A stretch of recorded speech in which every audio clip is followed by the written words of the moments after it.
I'm Dr. Stephanie Coulter at the Texas Heart Institute, and I'm here on World Heart Day to discuss the 5 things you can do for a healthier heart.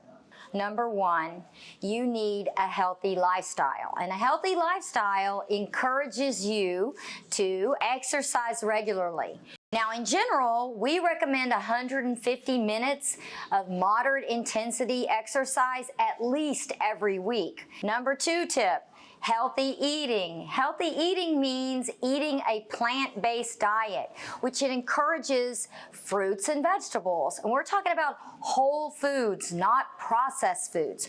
Processed foods are the enemy, okay? We want to encourage people to shop in the grocery store along the perimeter of the grocery store and not down the aisles where all the processed food is. Number 3, check your blood pressure and monitor your blood pressure if you have a family history or a history of pregnancy-induced hypertension. Because if you've had a baby and you had high blood pressure at the end of pregnancy or during the pregnancy, you're at great risk of having hypertension as you enter your 40s and your early 50s when menopause occurs if you're a female. You don't want to have undiagnosed high blood pressure because it's called the silent killer for a reason.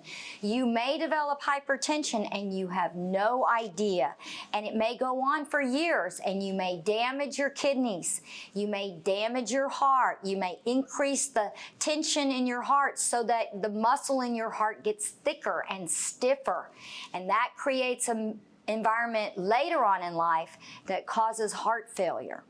Number 4, check your cholesterol.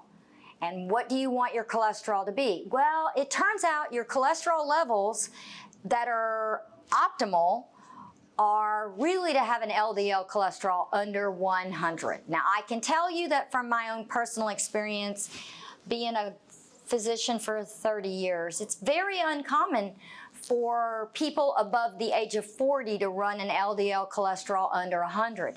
If you happen to be one of those people, kiss your parents because you've genetically got the right lottery ticket, okay? If your LDL's over 100, then we need to think about who needs to be treated, okay? And there's a sliding scale for treatment. If your LDL is above 190, independent of your age, you need treatment to get your LDL as low as you can, because individuals that have an LDL over 190 have familial hypercholesterolemia, and these individuals are at the greatest risk of heart disease. Number 5, know what your glucose is and monitor your weight. Now, Americans have gotten heavier over the last 20 years. In fact, the caloric intake for most Americans over the last 20 years has gone up between 600 and 800 calories every day.